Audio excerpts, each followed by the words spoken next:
지난 2011년 5월 백악관이 공개한 사진 한 장입니다. 오사마 빈 라덴 사살 작전이라는 그 사안의 무게를 떠나서 우리의 시선을 끈 것이 하나 있습니다. 바로 한쪽 구석 가장 낮은 곳에 위치한 대통령의 자리입니다.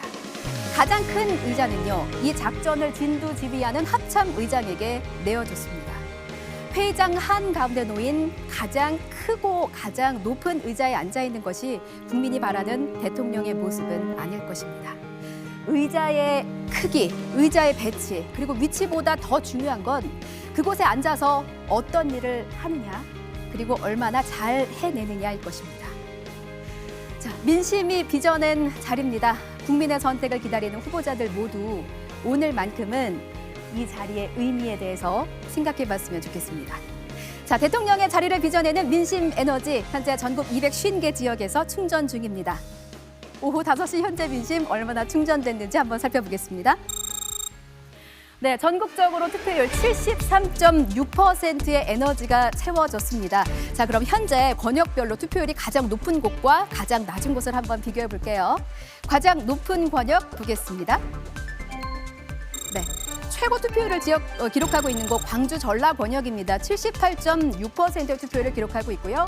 가장 낮은 권역은 강원 제주 지역입니다. 71.8%의 투표율입니다. 이 권역을 한 번에 비교해 보겠습니다. 네. 자, 서울, 경기, 인천, 대전, 세종, 충청, 그리고 쭉 강원, 제주까지 모두 70%를 웃도는 투표율을 보이고 있습니다.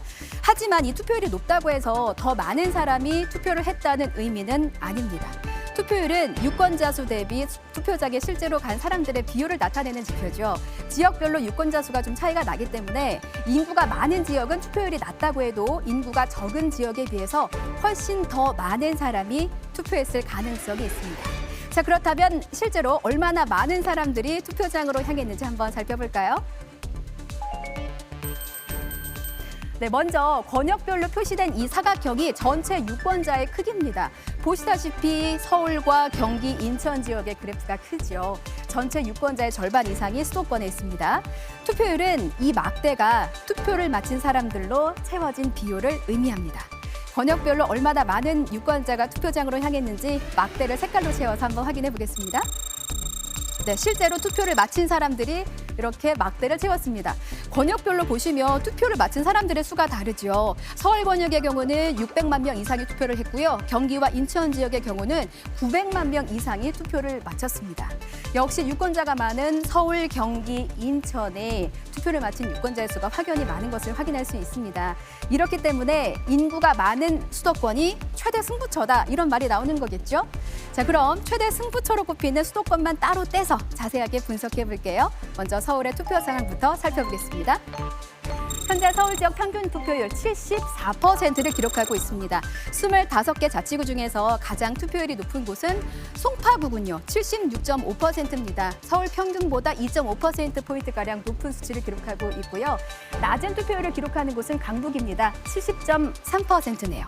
자, 그럼 이 지역들은 과거 대선에서 어떤 선택을 했는지 한번 살펴볼게요. 네, 잠시 이 그래픽을 좀 설명을 해드리겠습니다. 위에는 지난 3차례 대선에서 당선이 된 대통령이고요. 이 지역에서 당시 어떤 후보들을 밀어주었는가, 어떤 지지 성향을 보였는가를 이렇게 아래 색깔로 표시를 해봤습니다. 위아래 색이 일치하면 적중했다, 또 색깔이 다르면 실제로 이 지역이 밀어준 후보와 당선된 후보가 엇갈렸다, 이렇게 분석을 해볼 수가 있겠는데요. 최고 투표율을 기록하고 있는 송파구의 경우는 17, 18, 19대 모두 적중했군요. 20대에서는 과연 어떤 후보에게 표를 주었을까요? 자, 최저 투표율을 기록하고 있는 강북 지역 보겠습니다. 강북 지역의 경우는 17대, 19대에는 적중을 했습니다. 그런데 18대에는 표를 몰아준 후보와 당선된 후보가 실제로 달랐음을 알 수 있습니다. 자, 그럼 이어서 최대 표밭으로 꼽히는 지역이죠. 경기 지역의 투표 상황 살펴보겠습니다. 자, 경기 지역 평균 투표율 72.9%를 기록하고 있습니다. 42개 권역을 갖고 있는 이 경기도에서 가장 투표율이 높은 곳은요, 과천시입니다. 무려 81.7%네요. 과천 시민 10명 중에 8명은 실제로 투표장을 향해서 소중한 한 표를 행사했다고 볼 수 있고요. 최저 투표율을 기록하고 있는 곳은 경기도 평택 지역입니다. 67.6%입니다. 지금 평택에 계신 분들 얼른 투표장에 가셔서 소중한 한 표 행사하시면 좋겠습니다. 자, 이 지역들 과거 대선에서 어떤 선택을 했는지 보겠습니다. 과천 시민들 17, 18, 19대 모두 과천 시민들이 많은 표를 몰아준 후보들이 당선이 됐습니다. 적중률 100%를 보이고 있는 지역이고요. 최저 투표율을 기록하고 있는 평택 보겠습니다. 17, 18, 19대 모두 평택 시민들도 본인들이 밀어준 후보, 많은 표를 몰아준 후보들이 당선됐음을 알 수 있습니다. 자, 수도권 민심은 늘 파도와 같았습니다. 선거 때마다 요동치면서 정치를 심판해 왔는데요. 이번에는 어떨까 정말 궁금합니다. 자, 다음은 현재 시간을 기준으로 과거에 비해서 투표율이 얼마나 늘었는지를 살펴보겠습니다. 네, 현재 오후 5시 기준으로 민심 중전 73.6%를 기록하고 있는데요. 과거에는 어땠을까요? 5년 전인 지난 19대 대통령 선거 때입니다. 70.1%를 기록했었는데 이때에 비해서 3.5%포인트 증가했음을 수치로 볼 수 있습니다. 자, 다만 19대 대선 때는요. 박근혜 전 대통령에 대한 탄핵으로 치러지는 보궐선거에서 저녁 8시까지 투표가 진행이 됐었죠. 보통은 투표 종료 시간이 6시니까 2시간이 더 길었던 셈입니다. 자, 오늘 선거 공식적인 투표 종료 시각은 저녁 7시 반입니다.